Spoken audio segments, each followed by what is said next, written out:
शिवसेना उद्धव बाळासाहेब ठाकरे पक्षाच्या वतीने श्रीराम जल्लोष। शिवसेना उद्धव बाळासाहेब ठाकरे पक्षाच्या वतीने श्रीराम जन्मोत्सवानिमित्त सोलापूर महानगर प्रमुख विष्णू कारंपुरी महाराज यांच्या प्रमुख उपस्थितीत श्रीराम जल्लोष करण्यात आला।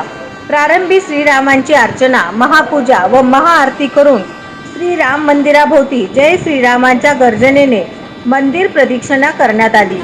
त्यानंतर श्रीरामांचे दर्शन व महाप्रसाद घेऊन श्रीराम संघ कीर्तन भजन करण्यात आले।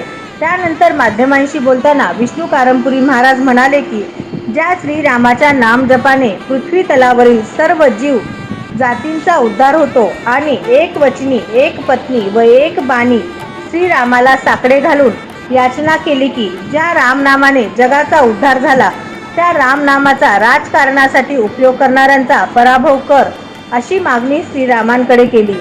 राम हे मर्यादा पुरुषोत्तम आहेत व सर्व जीवराशींचे रक्षक आहेत, पण श्रीराम हे आमचेच असे भासवून लोकांची दिशाभूल भारतीय जनता पार्टी करत आहे।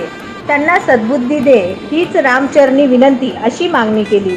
पूर्व विभागातील दाजीपेठ येथील श्रीराम मंदिरात करण्यात आलेल्या श्रीराम जल्लोष कार्यक्रमास विष्णू कारंपुरी महाराज, उपशहर प्रमुख अमित भोसले, युती सेनेच्या रेखा अडकी, विभाग प्रमुख विठ्ठल कुराडकर, पत्रकार प्रसाद जगताप, गुरुनाथ कोळी, श्रीनिवास बोगा व राम भक्त व बालगोपाळ मोठ्या संख्येने उपस्थित होते।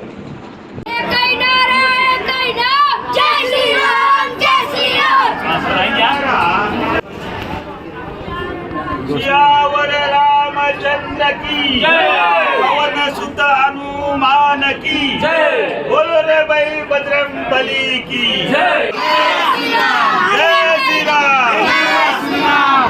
सियावर रामचंद्र की जय, बोलो रे भाई हनुमान की जय, पवन सुत हनुमान की जय, जय जय श्री राम। मर्यादा पुरुषोत्तम श्रीरामाचा जन्मदिवस आहे।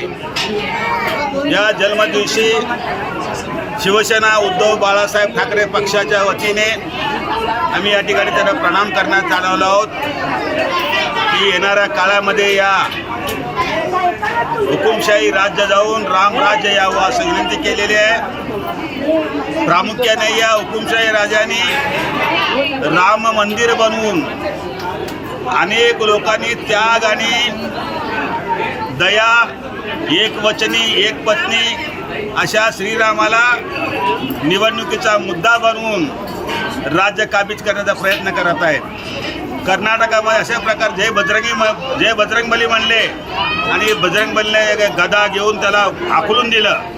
अशाच प्रकारचा श्रीरामाचा जर वापर या निवडणुकीत झाला तर श्रीराम देखील गप बसणार नाही।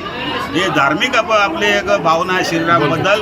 राम या शब्दावर कोट्यावधी जीव उद्धार झालेले आहेत। राम या शब्दानं, राम या फक्त आपण राम नाम जपानं अनेक संत लोक उद्धार झालेले आहेत। अनेक लोक आपल्या पूर्ण आयुष्यामध्ये राम नाम जपाने पावन झालेले आहेत। अशा श्रीरामाला परत एकदा प्रणाम करतो की आपण येणाऱ्या काळामध्ये या रामनामाच्या राजकारण उपयोगी करणाऱ्या लोकांना, वापर करणाऱ्या लोकांना तडीपार करावा। खरं रामराज्य नावं। जय हिंद, जय महाराष्ट्र।